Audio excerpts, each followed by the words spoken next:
But it is the same as with many other treatments, because there doesn't really seem to be a superiority of one treatment over another treatment.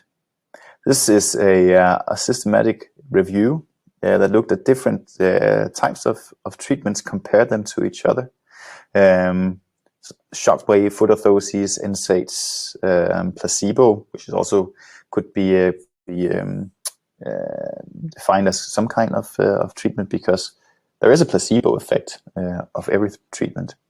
One thing not included here among the bubbles or the circles was exercises. The exercises that were compared were not resistance training, but more of neuromuscular control or stretching.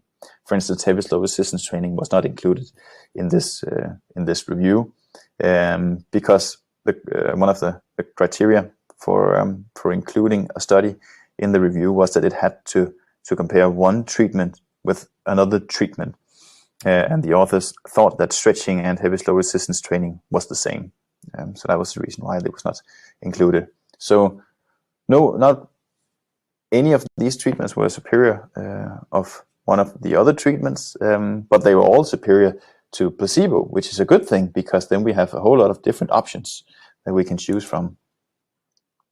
But when we looked on short term, then corticosteroid and shockwave, they were most likely to be effective treatment options.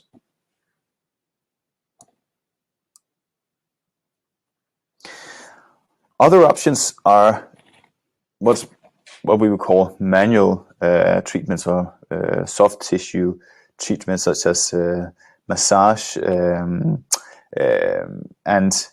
myofascial release, trigger point therapy combined with stretching in this case. These are based on a systematic review of the effects of manual soft tissue treatments. There is some conflicting evidence for a joint mobilization. One of the things that are often mentioned as well in conjunction with these manual treatments is acupuncture. And there is also some evidence to support the use of acupuncture.